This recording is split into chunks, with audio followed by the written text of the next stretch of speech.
बिस्मिल्लाहिर्रहमानिर्रहीम अस्सलाम वालेकुम नाइम ब्रदर्स टीवी मुबारक जी ਤੁਹਾਡੀ ਖidmat ਚ ਹਾਜ਼ਰ ਨੇ ਅੱਜ ਪਾर्ट 4 ਸਾਡੇ ਨਾਲ ਬੜੇ ਹੀ ਪਿਆਰੇ ਦੋਸਤ ਲੇਕਿਨ ਬੜੀ ਹੀ ਦਰਦਨਾਕ ਦਾਸਤਾਨ ਦੇ ਨਾਲ ਮੁਹੰਮਦ ਇਸਮਾਈਲ ਮੁਬਸ਼ਰ ਸਾਹਿਬ ਅਮਰੀਕਾ ਤੋਂ ਨੇ ਜੀ ਸਰ ਅੱਗੇ ਮੈਂ ਕਿਹਾ ਉੱਥੇ ਹੀ ਸ਼ੁਰੂ ਕਰਨੇ ਦੁਬਾਰਾ ਕਿ ਪੁਲਿਸ ਵਾਲੇ ਜੀ ਨੇ ਜੀ ਜਦੋਂ ਤੁਹਾਡਾ ਨਾਮ ਫਿਰ ਮੁਬਸ਼ਰ ਸਾਹਿਬ ਬਣ ਹਾਂਜੀ ਚੁੱਕਿਆ ਸੀ ਉੱਥੋਂ ਮੈਂ ਕਿਹਾ ਜੀ ਕਿ ਜੀ ਜੀ ਜੀ ਜੀ ਜੀ ਮੈਂ अर्ज कर रहा ਸਾਂ ਕਿ ਪਹਿਲੇ ਉਹ ਬੜੀ ਬਦਤਮੀਜ਼ੀ ਦੇ ਨਾਲ ਹਜ਼ਰਤ ਮਿਰਜ਼ਾ ਸਾਹਿਬ ਦੇ ਨਾਲ ਵੀ ਉਹਨਾਂ ਦੀ ਜੀ ਮੁਰਾਦ ਜੀ ਤਜ਼ੀਕ ਕਰ ਰਿਹਾ ਸੀ, ਤਜ਼ਲੀਲ ਕਰ ਰਿਹਾ ਸੀ।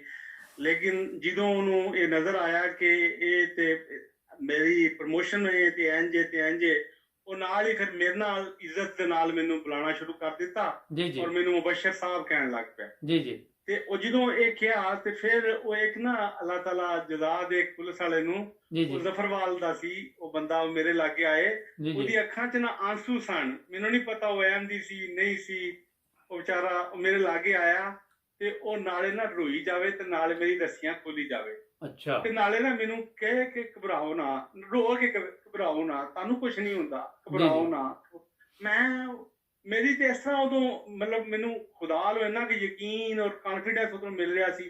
ਖੈਰ ਇਹ ਕੱਦ ਜਦੋਂ ਮੈਂ ਖੋਲ ਲਿਆ ਨਾ ਮੈਨੂੰ ਨਾ ਖੋਲ ਲਿਆ ਉਹਨਾਂ ਬੰਦੇ ਫੜ ਲਏ ਜੀ ਜੀ ਹੋਇਆ ਇਸ ਤਰ੍ਹਾਂ ਸੀ ਕਿ ਉਹ ਦੋ ਬੰਦੇ ਜਿਹਦੇ ਵਿੱਚੋਂ ਮੇਰੇ ਕੋਲ ਮੋਟਰਸਾਈਕਲ ਦੀ ਚਾਬੀ ਲੈ ਕੇ ਔਰ ਸਾਰਾ ਕੁਝ ਲੈ ਕੇ ਉਤੋਂ ਨਿਕਲੇ ਸਨ ਜੀ ਜੀ ਤੇ ਇਹ ਗਏ ਸਨ ਬਲਾਲਗੰਜ। ਜੀ ਜੀ ਬਲਾਲਗੰਜ ਨਾਲ ਜਾ ਕੇ ਮੋਟਰਸਾਈਕਲ ਵੇਚਿਆ ਇਹ ਨਵਾਂ ਮੋਟਰਸਾਈਕਲ ਸੀ ਹੁੰਡਾ 125 ਜੀ ਜੀ ਉਹਨੂੰ ਇਹ ਵੇਚ ਰਹੇ ਸਨ ਬਹੁਤ ਹਲਕੀ ਕੀਮਤ 'ਚ ਕਿਉਂਕਿ ਡਾਕੂਮੈਂਟ ਨਹੀਂ ਸਨ। ਜੀ ਜੀ ਉਹ ਜਦੋਂ ਥੋੜੀ ਕੀਮਤ ਤੇ ਉੱਥੇ ਤੁਹਾਨੂੰ ਪਤਾ ਬਲਾਲਗੰਜ 'ਚ CIA ਸਟਾਫ ਫਿਰਦਾ ਹੁੰਦਾ। ਜੀ ਜੀ ਅੱਛਾ ਉਥੋਂ ਉਹ ਫੜੇ ਗਏ ਉਥੋਂ ਥਾਣੇ ਲੈ ਗਏ ਉਥੋਂ ਖੈਰ ਉਹ ਸਿਲਸਿਲਾ ਚੱਲਿਆ ਉਥੋਂ ਇਹ ਪੁਲਿਸ ਜਿਹੜੀ ਹੈ ਨਾ ਉਹ ਉਥੋਂ ਆਈ ਲੇਕਿਨ ਤੁਹਾਡੇ ਤੇ ਅੱਲਾ ਦਾ ਫਜ਼ਲ ਹੋ ਗਿਆ ਨਾ।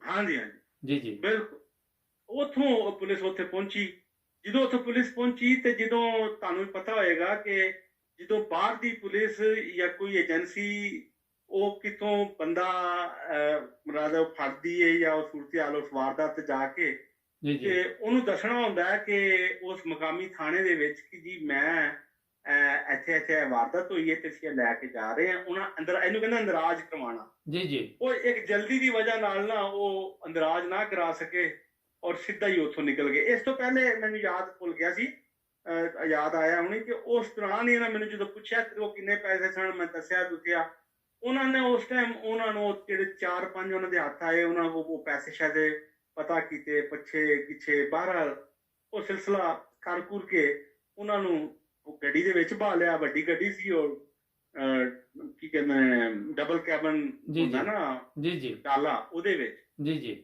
ਉਹ ਮੈਨੂੰ ਵੀ ਉਹਨਾਂ ਨਾਲ ਹੀ ਵਿੱਚ ਬਿਠਾ ਲਿਆ। ਅੱਛਾ ਰਾਹ 'ਚ ਚੂੰਕਿ ਇਹ ਮਾਡਲ ਟਾਊਨ ਦਾ ਵਾਕਿਆ ਹੈ ਲਿਆਕਤਾਬਾਦ ਦਾ ਉੱਥੋਂ ਦਾ ਵਾਕਿਆ ਇਹ ਘੁੰਮਦੇ ਘਮਾਉਂਦੇ ਇਹਨਾਂ ਜਾਣਾ ਸੀ ਤੁਹਾਨੂੰ ਪਤਾ ਉਹ ਦਿੱਲੀ ਗੇਟ ਸਾਈਡ ਤੇ ਨਾ ਜੀ ਜੀ ਤੇ ਉਹ ਰਾਹ ਦੇ ਵਿੱਚ ਮਜ਼ੰਗ ਆਉਂਦਾ ਹੈ ਮਜ਼ੰਗ 'ਚ ਇਹਨਾਂ ਨੂੰ ਭੁੱਖ ਲੱਗੀ ਸੀ ਪੁਲਿਸ ਵਾਲਿਆਂ ਨੂੰ ਇਹਨਾਂ ਖਾਣਾ ਛਾਣਾ ਉਹ ਪਰਾਠੇ ਮਿਲਦੇ ਨੇ ਇਹਨਾਂ ਪਰਾਠਾ ਖਾਧਾ ਉਹ ਪਰਾਠੇ ਖਾਧੇ ਤੇ ਜਦੋਂ ਖਾ ਕੇ ਇੱਕ ਪਲੇਟ ਉਹਨਾਂ ਮੇਰੇ ਵੱਲ ਵੀ ਭੁਜਵਾ ਦਿੱਤੀ। ਅੱਛਾ ਉਹ ਪਲੇਟ ਮੇਰੇ ਵੱਲ ਆਈ ਤੇ ਮੈਂ ਉਹ ਉਸ ਟਾਈਮ ਮੇਰੇ ਦਿਲ ਦੇ ਅੰਦਰ ਜਿਹੜੀ ਗੈਰਤ ਸੀ ਉਹ ਇਜ਼ਹਾਰ ਸੀ ਉਹ ਮੈਂ ਤਾਨਾ ਕਰ ਰਿਹਾ ਉਹਨਾਂ ਦੇ ਸਾਹਮਣੇ ਤੇ ਨਹੀਂ ਸੀ ਕਰ ਸਕਦਾ। ਜੀ ਜੀ ਉਹ ਇਹੀ ਆਇਆ ਕਿ ਮੇਰੇ ਪਿਆਰਿਆਂ ਨੂੰ ਤੁਸੀਂ ਗਾਲਾਂ ਕੱਢਦੇ ਪਏ ਹੋ ਤੇ ਉਹ ਉਹਨਾਂ ਦੇ ਹੁਣ ਜਿਹਨਾਂ ਤੁਸੀਂ ਮੇਰੇ ਪਿਆਰਾਂ ਨੂੰ ਗਾਲਾਂ ਕੱਢੋ ਤੇ ਮੈਂ ਤੁਹਾਡੇ ਹੱਥ ਪਰਾਠੇ ਖਾਵਾਂ। ਵਾਹ ਮੇਰੀ ਗੈਰਤ ਨੇ ਗਵਾਰਾ ਨਾ ਕੀਤਾ। ਮੈਂ ਕਿਹਾ ਇਹ ਤੁਸੀਂ ਲੈ ਜਾਓ ਜਾਂ ਇਹਨਾਂ ਨੂੰ ਦੇ ਦਿਓ ਮੈਂ ਨਹੀਂ ਖਾਣਾ। ਖੈਰ ਉਹ ਮੈਂ ਉਥੋਂ ਇਹ ਚੱਲ ਕੇ ਜਦੋਂ ਕੋਤਵਾਲੀ ਥਾਣੇ ਉਹ ਪੁਲਿਸ 'ਚ ਪਹੁੰਚੇ ਜੀ ਜੀ ਤੇ ਪੁਲਿਸ ਸਟੇਸ਼ਨ ਪਹੁੰਚੇ ਉੱਥੇ ਜਾ ਕੇ ਉਹਨਾਂ ਨੇ ਫਿਰ ਉਹਨਾਂ ਨਾਲ ਜੋ ਕੁਝ ਕੀਤਾ ਖੈਰ ਉਹ ਰਾਤ ਨੂੰ ਉਹ ਮੰਨ ਗਏ ਕਿ ਕੀ ਕੁਝ ਕਰਨਾ ਸੀ ਕੀ ਨਹੀਂ। ਉਹ ਸਵੇਰ ਦੇ ਜਦੋਂ 3 ਵਜੇ ਨਾ ਜੀ ਜੀ ਉਹ ਮੈਨੂੰ ਸਬ ਇੰਸਪੈਕਟਰ ਕਹਿਣ ਲੱਗਾ ਕਹਿੰਦਾ ਕਿ ਮੁਬਸ਼ਰ ਸਾਹਿਬ ਤੁਸੀਂ ਨਾ ਹੁਣ ਘਰ ਚਲੇ ਜਾਓ ਜੀ ਜੀ ਤੇ ਕੱਲ ਆਣਾ ਕੱਲ ਆਣਾ ਤੇ ਆ ਕੇ ਨਾ ਇਹਦੀ ਫਿਰ ਤੁਹਾਨੂੰ ਹੀ ਦੱਸਾਂਗੇ ਕਿਸ ਤਰ੍ਹਾਂ FIR ਕਟਵਾਣੀ ਹੈ। ਅੱਛਾ ਉਹਦੀ FIR ਕਟਵਾਣੀ ਇਸ ਤੋਂ ਜ਼ਰੂਰੀ ਸੀ ਕਿ ਇਹਦਾ ਮੇਰਾ ਮੋਟਰਸਾਈਕਲ ਸੀ ਉਹ ਇਹਨਾਂ ਦੀ ਕਸਟਡੀ 'ਚ ਸੀ। ਜੀ ਜੀ ਠੀਕ ਹੈ ਪੁਲਿਸ ਦੀ। ਜੀ ਜੀ ਇਸ ਤੋਂ ਨਹੀਂ ਤੇ ਅਸੀਂ FIR ਕਿਉਂ ਕਟਵਾਣੀ ਸੀ ਸਾਨੂੰ ਕੀ ਜ਼ਰੂਰਤ ਸੀ ਇਹਨਾਂ ਮਾਮਲਾ 'ਚ ਪੈਣ ਦੀ। ਜੀ ਜੀ ਖੈਰ ਜਦੋਂ ਅਸੀਂ ਮੈਨੂੰ ਇਹਨੇ ਕਿਹਾ, ਉਦੋਂ ਟਾਈਮ ਸੀ 3:15 ਦਾ। ਜੀ ਜੀ ਮੈਂ ਉਹਨੂੰ ਕਿਹਾ ਕਿ ਮੈਂ ਕਿਹਾ ਦੇਖੋ ਸਬ ਇੰਸਪੈਕਟਰ ਨੂੰ ਮੈਂ ਕਿਹਾ ਦੇਖੋ 9 ਜਾਣੇ ਸਨ, 5 ਤੁਸੀਂ ਫੜ ਲਿਆਏ ਹੋ, 4 ਬੰਦੇ ਲੇਡੀ ਕਰ ਦੋ, ਬਾਕੀ 3 ਰਹਿ ਗਏ। ਜੀ ਜੀ 3 ਬੰਦੇ ਪਿੱਛੇ ਨੇ। ਜੀ ਜੀ ਮੈਂ ਘਰ ਪਹੁੰਚਾ, ਉਹ ਮੇਰੇ ਘਰ ਦੇ ਬਾਹਰ ਹੀ ਹੋਣ ਤੇ ਹੁਣ ਉਹ ਮੁੱਦਾ ਹੀ ਮੁਕਾ ਦੇਣ ਤੇ ਮੈਨੂੰ ਕੌਣ ਕਵੇ ਅਕਲਮੰਦ, ਮੈਂ ਨੀਚੇ ਜਾਣਾ। ਮੇਰੇ ਕੋਲ ਕੋਈ ਸ਼ੈ ਵੀ ਨਹੀਂ ਸੀ, ਪੈਸੇ ਉਹ ਖੋਲੇ ਸਨ ਉਹਨਾਂ ਨੇ। ਜੀ ਜੀ ਮੇਰੇ ਕੋਲ ਤੇ ਇੱਕ ਰੁਪਿਆ ਵੀ ਨਹੀਂ ਸੀ ਕਿ ਮੈਂ ਘਰ ਤੱਕ ਵੀ ਪਹੁੰਚ ਜਾਂਦਾ ਹੈ। ਜੀ ਜੀ ਤੇ ਉਹ ਖੈਰ ਜਦੋਂ ਮੈਂ ਕਿਹਾ ਮੈਂ ਇੱਥੇ ਹੀ ਹਾਂ, ਉਹ ਮੈਨੂੰ ਕਹਿੰਦਾ ਕਿ ਇਹ ਬਾਹਰ ਨਾ ਮਸਜਿਦ, ਉੱਥੇ ਨਾ ਥੜਾ ਜਿਹਾ ਬਣਿਆ ਸੀ, ਉਹਨੂੰ ਮਸਜਿਦ ਹੀ ਕਹਿੰਦੇ ਸਨ। ਜੀ ਜੀ ਕਹਿੰਦੇ ਇੱਥੇ ਮਸਜਿਦ 'ਚ ਫਿਰ ਜਾ ਕੇ ਪੈ ਜਾ। ਉਹ ਮੈਂ ਫਿਰ ਉਦੋਂ ਥੋੜਾ ਜਿਹਾ ਉੱਥੇ ਇੱਕ ਸਟੂਲ ਜਿਹਾ ਸੀ, ਉੱਥੇ ਬੈਠ ਗਿਆ। ਜੀ ਜੀ ਥੋੜਾ ਦੇਰ ਬਾਅਦ ਉੱਠਿਆ, ਵਜ਼ੂ ਕੀਤਾ, ਮੈਂ ਖੁਦਾ ਦੇ ਹਜ਼ੂਰ ਸ਼ੁਕਰਾਨਾ ਉਹਦਾ ਨਵਾਫਲ ਪੜ੍ਹਨੇ ਸ਼ੁਰੂ ਕਰ ਦਿੱਤੇ। ਨਾਲ ਹੀ ਫਿਰ ਬਾਅਦ ਫਜਰ ਹੋਈ, ਮੈਂ ਆਪਣੀ ਫਜਰ ਪੜ੍ਹੀ ਤੇ ਫਜਰ ਦੇ ਬਾਅਦ ਫਿਰ ਮੈਂ ਪਹਿਲਾ ਕੰਮ ਇਹ ਕੀਤਾ ਕਿ ਕਿਉਂਕਿ ਮੈਂ ਜਾ ਤੇ ਸਕਦਾ ਨਹੀਂ ਸੀ ਕਿਸੇ ਪਾਸੇ ਵੀ, ਮੈਂ ਨਾ ਆਪਣੇ ਦੋਸਤਾਂ ਨੂੰ ਫੋਨ ਕਰਨੇ ਸ਼ੁਰੂ ਕਰ ਦਿੱਤੇ। ਅੱਛਾ ਕਿਉਂਕਿ ਇਸ ਦੌਰਾਨ 24 ਘੰਟੇ ਦਾ, ਬਲਕਿ ਕਹ ਲਓ ਕਿ 48 ਘੰਟੇ ਦਾ ਵਕਤ ਗੁਜ਼ਰ ਗਿਆ ਸੀ।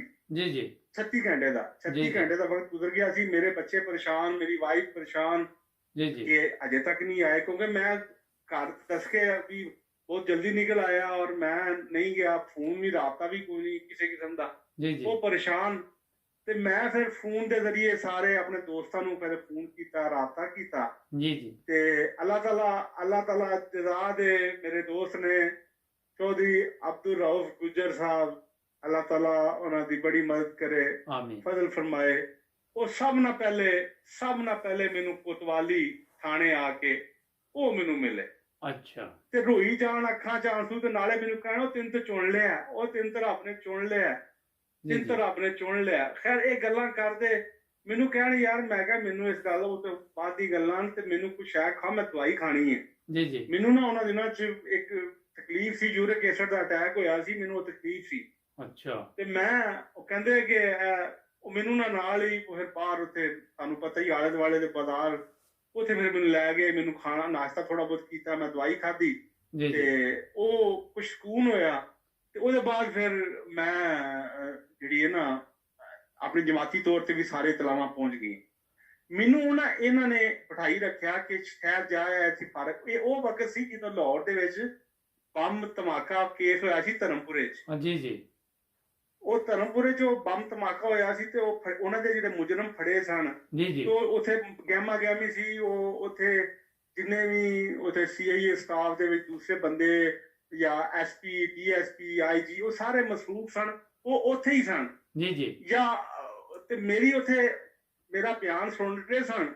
ਉਹ ਬਿਆਨ ਸੁਣਦੇ ਹੋਏ ਉਹਨਾਂ ਮੈਨੂੰ FIR ਲਿਖਵਾਉਣੀ ਸੀ।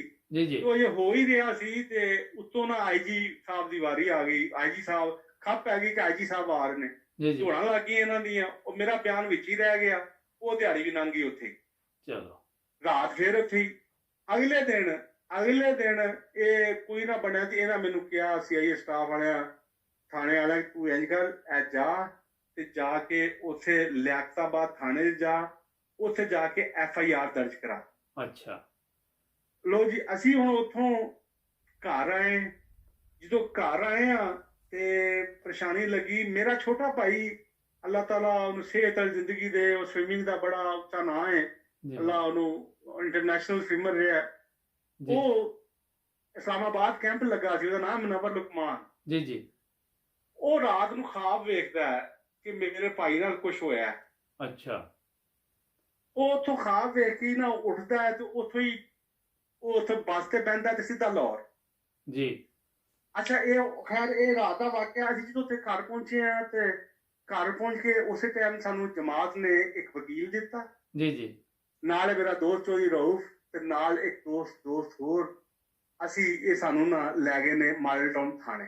ਜੀ ਜੀ ਲਿਆਕਤਾਬਾਦ ਥਾਣੇ। ਅਸੀਂ ਥਾਣੇ ਪਹੁੰਚੇ ਤੇ ਉੱਥੇ ਨਾ ਅੰਦਰ ਖਾਤੇ ਇਹਨਾਂ ਦੀ, ਤੁਹਾਨੂੰ ਪਤਾ ਗੇਮ ਤੋਂ ਹੁੰਦੀ, ਇਹਨਾਂ ਨੂੰ ਪਤਾ ਲੱਗ ਗਿਆ ਸੀ ਕਿ ਵਾਕਿਆ ਹੋ ਗਿਆ। ਇੱਕ ਬੰਦਾ ਜਿਹੜਾ ਸਾਡਾ ਹੀ ਬੰਦਾ ਸੀ, ਉਹ ਜਾ ਕੇ ਪੁਲਿਸ ਨਾਲ ਮਿਲ ਚੁੱਕਿਆ ਸੀ। ਟੌਪ ਸੀ ਉਹ ਪੁਲਿਸ ਨਾਲ ਮਿਲ ਚੁੱਕਿਆ। ਉਹਨੇ ਜਾ ਕੇ ਦੱਸਿਆ, ਉਹਨੇ ਆਖਿਆ ਵੀ ਇੰਝ ਕਰੋ, FIR ਦੇ ਨਾਲ ਕੋ ਪੈਸੇ ਲਓ, ਕਿਉਂਕਿ ਉਹ ਮੈਨੂੰ ਉਹਨਾਂ ਨੇ ਨਾ, ਮੈਂ FIR ਕਟਵਾਉਣ ਜਾ ਰਿਹਾ ਪਾਕਿਸਤਾਨ ਦੇ ਵਿੱਚ ਮੈਨੂੰ ਮੈਂ ਮੁਦਈ ਹਾਂ ਜੀ ਕਿ ਜੀ ਮੇਰੇ ਨਾਲ ਜ਼ਿਆਦਤੀ ਹੋਈ ਹੈ। ਉਹ ਪੁਲਿਸ ਹੁਣ ਮੈਨੂੰ ਕੀ ਕਰ ਰਹੀ ਹੈ, ਉਹ ਕਹਿੰਦੀ ਤੂੰ ਝੂਠ ਬੋਲਿਆ ਹੈ, ਤੂੰ ਤੇ ਦਫਾ 82 ਲੱਗੇਗੀ ਔਰ ਤੈਨੂੰ ਅਸੀਂ ਜੇਲ੍ਹ 'ਚ ਪੜਖੜਾਂਗੇ। ਮੈਨੂੰ ਉਹਨਾਂ ਨੇ ਗੱਡੀ 'ਚ ਪਾ ਲਿਆ, ਚਲੋ ਉਹਨਾਂ ਦੀ ਆਪਣੀ ਪੁਲਿਸ ਦੀ ਗੱਡੀ 'ਚ। ਅੱਛਾ ਅੱਛਾ, ਇੱਥੇ ਤੁਸੀਂ ਵੇਖ ਲਓ ਇਹ ਹਾਲ ਜੇ ਕਿ ਵੀ ਮੈਂ ਮੁਦਈ ਹਾਂ ਮੈਨੂੰ। ਅੱਛਾ, ਹੁਣ ਕੀ ਹੈ, ਇਹ ਮੇਰੇ ਕੋਲ FIR ਕੱਟਣ ਦਾ 70,000 ਦਾ ਮੁਤਾਲਬਾ ਸ਼ੁਰੂ ਹੋ ਗਿਆ, ਲੱਖ ਤੋਂ ਸ਼ੁਰੂ ਹੋ ਕੇ 70,000 FIR ਕੱਟਣ ਦਾ ਇਹ ਮੁਤਾਲਬਾ ਸ਼ੁਰੂ ਹੋ ਗਿਆ। ਅੱਛਾ ਅੱਛਾ, ਉਹ ਕਿਸਾ ਮਕਸਦ ਜਦੋਂ ਗੱਡੀ 'ਚ ਪਾਇਆ ਨਾ, ਜੀ ਜੀ ਤੇ ਉਹ ਮੇਰਾ ਦੋਸਤ ਹੈ, ਉਹਨੇ ਥਾਣੇਦਾਰ ਦੇ ਹੱਥ ਗਰਮ ਕੀਤੇ ਥੋੜੇ ਜਿਹੇ, ਅੱਛਾ ਤੇ ਨਾਲ ਹੀ ਮੈਨੂੰ ਆਵਾਜ਼ ਪੈ ਗਈ ਮੁਬਸ਼ਰ ਗੱਡੀ ਤੋਂ ਲੱਥਾ। ਮੈਂ ਗੱਡੀ ਤੋਂ ਲੱਥਾ, ਅੱਛਾ ਖੈਰ ਅਸੀਂ ਵਾਪਸ ਘਰ ਪਹੁੰਚ ਗਏ। ਕੋਈ FIR ਠੀਕ ਹੈ, ਕੋਈ FIR ਨਹੀਂ ਕੱਟੀ, ਕੋਈ ਗੱਲ, ਅਸੀਂ ਵਾਪਸ ਘਰ ਖਾਲੀ ਆ ਗਏ। ਜੀ ਜੀ ਅੱਛਾ, ਜਦੋਂ ਖਾਲੀ ਘਰ ਪਹੁੰਚ ਗਏ ਆ ਤੇ ਹੁਣ ਉਹ ਪਲੈਨਿੰਗ ਹੋ ਰਹੀ ਹੈ ਕਿ ਅਗਲਾ ਕੀ ਕਰਨਾ ਹੈ, ਕਿਸ ਤਰ੍ਹਾਂ ਕਰਨਾ ਹੈ। ਜੀ ਜੀ ਤੇ ਅੱਲਾਹ ਤਾਲਾ ਜ਼ਿੰਦਗੀ ਦੇ ਸੇ ਤੇ ਮੇਰੇ ਦੂਸਰੇ ਭਾਈ ਨੂੰ, ਜੀ ਜਿਹਦਾ ਨਾਮ ਹੈ ਚੌਧਰੀ ਮੁਸਤਫਾ ਗੁੱਜਰ, ਅੱਲਾਹ ਤਾਲਾ ਉੱਤੇ ਫਜ਼ਲ ਫਰਮਾਏ, ਆਮੀਨ ਉਹਨੇ ਖਾਸ ਇੱਕ ਤਵੱਜੋ ਦਿਲਾਈ। ਉਹਨੇ ਕਿਹਾ ਗੱਲ ਇਹ ਹੈ ਕਿ ਜਿਹੜਾ ਬੰਦਾ ਨਾ ਜਿਹੜਾ ਸਾਡੇ ਨਾਲ ਜਿਹੜਾ FIR ਵਾਸਤੇ ਗਿਆ, ਇਹ ਠੀਕ ਨਹੀਂ ਹੈ, ਇਹ ਤੋਂ ਬਚੋ। ਤੇ ਅਸੀਂ ਨਾ ਚੱਲਦੇ, ਸਾਡੇ ਇੱਕ ਫੌਜ 'ਚ ਆਪਣਾ ਬੰਦਾ ਹੈ, ਉਹਨਾਂ ਦਿਨਾਂ 'ਚ ਸਾਡੇ ਇੱਕ ਆਪਣੇ ਫੌਜ ਦੇ 'ਚ ਬੰਦਾ ਸੀ, ਜੀ ਉਹਦੇ ਕੋਲ ਚੱਲਨੇ ਆ ਜੀ ਜੀ ਅਸੀਂ। ਉਹਨਾਂ ਦਾ ਨਾਮ ਹੀ ਮੁਬਸ਼ਰ ਸੀ। ਖੈਰ ਪੁਰਾਣੀ ਗੱਲ ਹੈ, ਹੁਣ ਤਾਂ ਪਤਾ ਨਹੀਂ ਕਿੱਥੇ ਨੇ ਇਹ, ਤੇ ਇਸ ਗੱਲ ਨੂੰ ਵੀ 20 ਸਾਲ ਹੋ ਗਏ। ਜੀ ਜੀ ਉੱਥੇ ਚੱਲਨੇ ਉਹਨਾਂ ਕੋਲ ਚੱਲ, ਜਦੋਂ ਅਸੀਂ ਉਹਨਾਂ ਕੋਲ ਉੱਥੇ ਕੈਂਟ ਉਹਨਾਂ ਕੋਲ ਪਹੁੰਚੇ ਤੇ ਉਹ ਉੱਥੇ ਨਹੀਂ ਸਨ। ਜੀ ਜੀ ਅਸੀਂ ਉਸੇ ਟਾਈਮ ਹੀ ਰਾਤ ਦਾ 1 ਵਜੇ ਅਸੀਂ ਚੌਧਰੀ ਹਲੀਮ ਤੈयब ਸਾਹਿਬ ਸੈਕਟਰੀ ਅਮੂਰ ਆਮਾ ਜ਼ਿਲ੍ਹਾ ਲਾਹੌਰ ਸਨ, ਉਦੋਂ ਅਸੀਂ ਇਹਨਾਂ ਦੇ ਘਰ ਪਹੁੰਚੇ। ਅੱਛਾ, ਜਦੋਂ 1-1:30 ਵਜੇ ਕਿਸੇ ਦੇ ਘਰ ਜਾਏ ਬੰਦਾ ਖਾਸ ਕਰਕੇ, ਉਦੋਂ ਇੱਕ ਫਜ਼ਲ ਅੱਲਾ ਦਾ ਇਹ ਵੀ ਸੀ ਕਿ ਇਹਨਾਂ ਦੇ ਘਰ ਕੁਝ ਮਹਿਮਾਨ, ਕੋ ਫਲਾਈਟ ਸੀ ਜਾਣ ਦੀ, ਕੈਨੇਡਾ ਜਾਣ ਦੀ ਕੋ ਫਲਾਈਟ ਸੀ, ਤੇ ਇਹ ਜਾਗ ਰਹੇ ਸਨ। ਜੀ ਜੀ ਇਹਨਾਂ ਨੇ ਜਦੋਂ ਸਾਨੂੰ ਵੇਖਿਆ ਨਾ ਕਿ 1:30 ਵਜੇ ਆ ਬੰਦੇ ਆਏ ਨੇ, ਤੇ ਇਹਨਾਂ ਨੇ ਬਾਅਦ 'ਚ ਇਹਦਾ ਇਜ਼ਹਾਰ ਵੀ ਕੀਤਾ। ਇਹਨਾਂ ਕਿਹਾ ਕਿ ਵੀ ਜੀ ਤੁਸੀਂ ਮੇਰੇ ਘਰ ਆਏ ਤੇ ਮੈਂ ਪਰੇਸ਼ਾਨ ਸਾਂ ਕਿ ਕਿਹੜੇ ਬੰਦੇ ਨੇ, ਇਹਨਾਂ ਨੂੰ ਪਤਾ ਹੀ ਨਹੀਂ ਕਿ ਕਿਹੜਾ ਟਾਈਮ ਹੈ। ਲੇਕਿਨ ਤੁਹਾਡੀ ਉਹਨਾਂ ਗੱਲਬਾਤ ਸੁਣ ਕੇ ਮੈਂ ਸਮਝਿਆ ਤੁਸੀਂ ਸਹੀ ਆਏ ਹੋ, ਟਾਈਮ ਦਾ ਮਸਲਾ ਕੋਈ ਨਹੀਂ। ਉਹਨਾਂ ਨੇ ਬਾਅਦ ਦਾ ਇਜ਼ਹਾਰ ਵੀ ਕੀਤਾ। ਅੱਲਾ ਜਜ਼ਾ ਦੇ ਮੌਲਵੀ ਚੌਧਰੀ ਹਲੀਮ ਤੈयब ਸਾਹਿਬ ਡੋਗਰ ਨੂੰ, ਜੀ ਜੀ ਉਹਨਾਂ ਨੇ ਸਾਰੀ ਗੱਲ ਪੜ੍ਹੇ, ਜਿਸ ਤਰ੍ਹਾਂ ਤੁਸੀਂ ਸੁਣ ਰਹੇ ਹੋ, ਮੇਰੇ ਦੂਸਰੇ ਭਾਈ ਸੁਣ ਰਹੇ ਨੇ, ਜੀ ਜੀ ਇਸ ਤਰ੍ਹਾਂ ਹੀ ਬੜੇ ਪਿਆਰ ਨਾਲ ਮੇਰੀ ਸਾਰਾ ਵਾਕਿਆ ਸੁਣਿਆ। ਔਰ ਮੇਰੇ ਅੱਬੂ ਉਦੋਂ ਨਾਲ ਸਨ। ਮੇਰੇ ਅੱਬੂ, ਚੂੰਕਿ 99 ਦਾ ਵਾਕਿਆ ਤੇ ਮੇਰੇ ਅੱਬੂ ਨਾਲ ਸਨ। ਜੀ ਜੀ ਅੱਛਾ, ਉਹ ਅੱਲਾਹ ਤਾਲਾ ਮੇਰੇ ਵਾਲਿਦ ਮੋਹਤਰਮ ਦਰਜਾਤ ਬੁਲੰਦ ਫਰਮਾਏ। ਖੈਰ ਉਹ ਗੱਲਬਾਤ ਸੁਣ ਕੇ ਉਹਨਾਂ ਨੇ ਫੈਸਲਾ ਹੋਇਆ ਕਿ ਸਵੇਰ ਤੁਸੀਂ 9 ਵਜੇ ਮਾਡਲ ਟਾਊਨ ਕਚਹਿਰੀ 'ਚ ਆਉਣਾ। ਮੈਂ ਵੀ ਉੱਥੇ ਪਹੁੰਚਾਂਗਾ। ਉੱਥੇ ਜਾ ਕੇ ਅਸੀਂ FIR ਲਿਖਾਂਗੇ। ਉਹ FIR ਲੈ ਕੇ ਔਰ ਅਸੀਂ SP ਕੋ ਪੇਸ਼ ਹੋਵਾਂਗੇ ਮਾਡਲ ਟਾਊਨ। ਅੱਛਾ, ਬ੍ਰੇਕ ਇੱਕ ਲੈ ਲਈਏ ਕਿਉਂਕਿ ਮੇਰਾ ਖਿਆਲ ਹੈ ਕਿ ਗੱਲ ਲੰਬੀ ਹੋ ਰਹੀ ਹੈ, ਤੇ ਨਾਜ਼ਰੀਨ ਜੁੜੇ ਰਹੋ ਨਾਈਮ ਬ੍ਰਦਰਜ਼ TV ਦੇ ਨਾਲ। ਅਗਲੇ ਪਾਰਟ ਦੇ ਵਿੱਚ ਤੁਹਾਨੂੰ ਦੁਬਾਰਾ ਮਿਲਨੇ, ਪਾਰਟ 5 ਦੇ ਵਿੱਚ ਇਨਸ਼ਾਅੱਲਾ, ਤੇ ਸਬਸਕ੍ਰਾਈਬ ਕਰਨਾ ਨਾ ਭੁੱਲਣਾ।